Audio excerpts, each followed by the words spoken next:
Students कैसे हैं आप लोग। उम्मीद है कि आप लोग बिल्कुल फिट एंड फाइन होंगे। अभी हम लोग स्टार्ट कर रहे हैं एक्सरसाइज 17.3। स्टूडेंट्स सेट से रिलेटेड एक्सरसाइज 17.1 17.2 भी चैनल पर अपलोडेड है।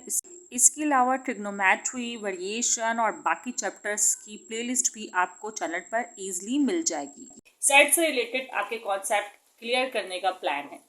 अच्छा, अब ऐसा है कि verify the commutative property of union and intersection for the following sets. तो आपके पास दो सेट हैं ए और बी, और आपको कॉम्यूटेटिव प्रॉपर्टी ऑफ यूनियन को करना है और इंटरसेक्शन को करना है वेरीफाई। अच्छा, commutative property first of all होती क्या है, पहले तो आपको बताना ये पड़ेगा। देखिए भाई, अगर ये दो सेट है, सही है, ए बी या फिर बी और ए, और इनको अगर हम यूनाइट करें तो इनका आंसर सेम आए, तो इसका मतलब कि ये वेरीफाई कर रहा है। जैसे फॉर एग्जाम्पल मैं बहुत सिंपल तरीके से समझाना चाहूंगी आप लोग को। जैसे 2+3 है और यहाँ पर 3+2 है, इस साइड का आंसर भी आएगा 5, इस साइड का आंसर भी आएगा 5। तो मीन कि ये भी कॉम्यूटेटिव प्रॉपर्टी को फॉलो कर रहा है, एडिशन फॉलो कर रहा है, सब्ट्रैक्शन फॉलो नहीं करता क्योंकि साइन का डिफरेंस आ जाता है। चले सॉल्व करते हैं। देखिए यहाँ पर आप एक साइड को चूज कर ले, taking left hand side, taking right hand side. आप ये कुछ सेकंड्स बचाएं और हेडिंग्स पहले ही मैंने क्या कहते हैं राइट कर लिए। अच्छा देखिए अभी क्या है, ए बी में लेफ्ट हैंड साइड लेना है। लेफ्ट हैंड साइड पर है ए यूनियन बी, मतलब ए और बी को यूनाइट करें। अच्छा, यूनियन क्या होता है? यूनियन में आपको करना ये होता है, जैसे आपने फॉर एग्जाम्पल दोनों साइड लिख दी, A B C D and E, दोनों साइड मुझे जल्दी लिखना चाहिए है ना, ए ई आई ओ यू। अब इसको आपको यूनाइट करके लिखना होता है, मतलब एक सीक्वेंस में एक साथ यूनाइट करके। जैसे आप पहले अल्फाबेट में ए ही आता है तो आप ए लिखेंगे, ए के बाद बी आता है, सही है, बी लिखेंगे। अच्छा, ये तो सिंपल आप ए बी सी डी ई लिख लेंगे क्योंकि ये सीक्वेंस में ही लिखा हुआ है।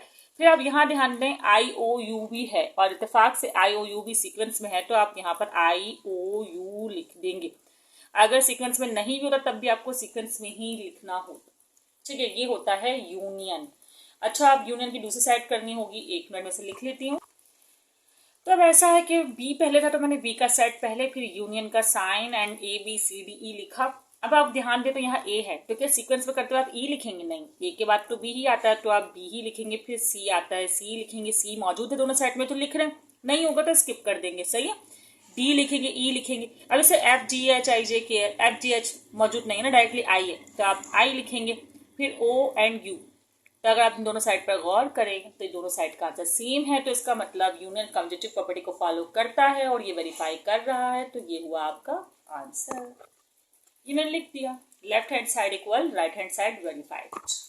स्टूडेंट साथ ऐसा है कि इन्होंने सिर्फ कम्यूटेटिव प्रॉपर्टी ऑफ यूनियन नहीं कहा था, इंटरसेक्शन भी कहा था। तो अब हम इंटरसेक्शन पे करेंगे, कम्यूटेटिव प्रॉपर्टी ऑफ यूनियन की जगह हम इंटरसेक्शन का साइन यूज करेंगे, और इसी तरह लेफ्ट हैंड साइड को चूज करेंगे, फिर राइट हैंड साइड को चूज करेंगे।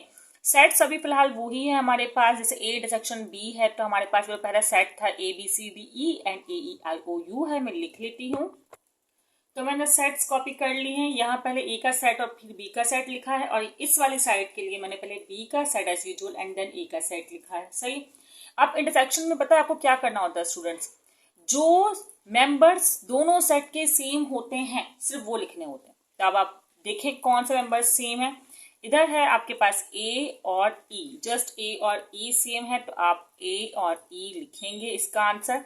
और यहाँ भी भले सेट्स शफल हो गए हों, सेम मेंबर्स तो एक ही रहेंगे और सीक्वेंस आपको मेंटेन रखनी है। तो यहाँ भी ए और ई, देखें ए यहाँ भी है, यहाँ भी है, ई यहाँ भी है, यहाँ भी है, और कोई मेंबर सेम नहीं है, तो ये आपके पास आंसर हुआ। तो ये भी आपके पास वेरीफाइड हो गया।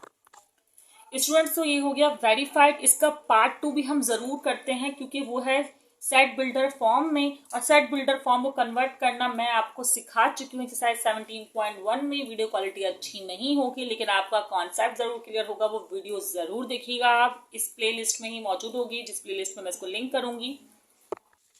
स्टूडेंट्स, कॉन्सेप्ट आपका क्लियर है कि हमें कम्यूटेटिव प्रॉपर्टी ऑफ यूनियन और इंटरसेक्शन मालूम करनी है। स्टूडेंट्स, अब आप पहले ना P और Q के सेट्स को टैबुलर फॉर्म में कन्वर्ट करेंगे।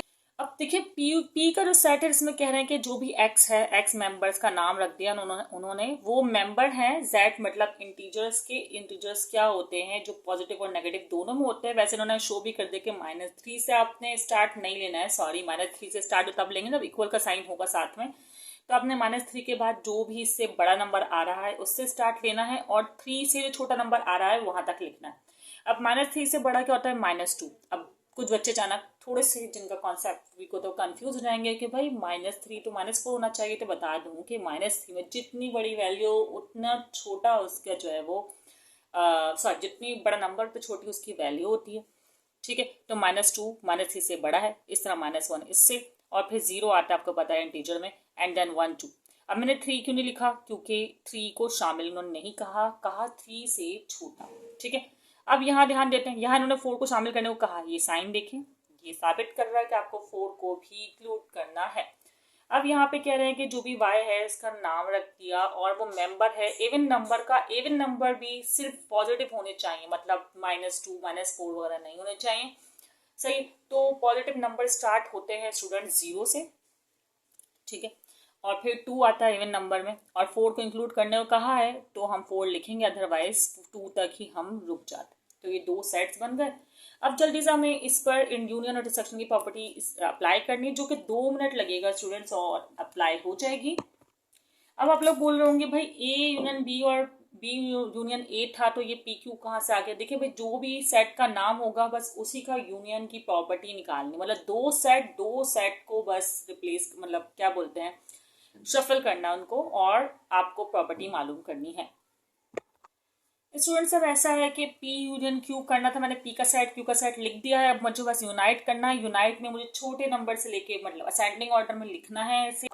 अब सबसे छोटा नंबर यही है -2, तो आपने -2 पहले लिखना है, फिर -1 लिखना है, फिर 0 1 2 एंड यहाँ 4 भी है तो आप 4 लिखेंगे तो ये हो जाएगा यूनाइट। सही है। इसी तरह आप जो सेट शफल हुए हुए हैं इनको हम देख लेते हैं। स्टार्ट तो भाई क्या कहते हैं छोटे नंबर से ही करना होगा, तो -2 लिखेंगे, फिर -1 लिखेंगे, 0 लिखेंगे, 1 लिखेंगे, फिर 1 भी है, 2 भी है एंड 4। ठीक है, ऐसा नहीं है कि पहले सेट वाला असेंडिंग ऑर्डर में लिखना है। तो यहाँ पर ये प्रूफ हो गया, दोनों का आंसर आया सी। स्टूडेंट्स अब आप लोग का टाइम सेव करने के लिए मैंने जो सेकंड पार्ट था जो कि इंटरसेक्शन के हवाले सॉल्व करना था वो लिख लिया है, जो कि P इंटरसेक्शन Q और Q इंटरसेक्शन P। सही, इंटरसेक्शन के साइन जगह पता नहीं मैंने क्या बना दिया था तो इसलिए ऐसा आ रहा है। खैर इसको करिएगा इग्नोर, और आप देखें इन दोनों में क्या है सेम। इंटरसेक्शन का मैंने आपको समझा दिया था कि यूनाइट नहीं करना है, जो सेम है वो लिखना है। इन दोनों सेट में अगर आप और करें तो 0 और 2 सेम है तो आपने 0 और 2 लिख दिया। इसी तरह यहाँ पर आपने बस शफल किया है ना सेट्स को, क्योंकि कॉम्पिटिटिव प्रॉपर्टी को आप प्रूफ कर रहे हैं। तो -2 -1 0 1 2 0 2 4 तो क्या सेम है, सिंपल सी बात है भाई, सेट तो वो ही है तो सेम मेंबर्स भी सेम रहेंगे, तो ये हो गया प्रूफ। इस तरह आप लिख देंगे left hand side right hand side की इक्वल है और कम्यूटेटिव प्रॉपर्टी वेरीफाई हो रही है। ये हमने क्वेश्चन 1 यहाँ पर कर लिया है। आपको commutative property of union intersection solve करना उम्मीद है आ गई होगी। अगर आपको वीडियो पसंद आई हो तो लाइक जरूर कीजिएगा, दोस्तों को शेयर करिएगा, दुआओं में याद रखिएगा। नेक्स्ट क्वेश्चन अब हम नेक्स्ट वीडियो में करेंगे।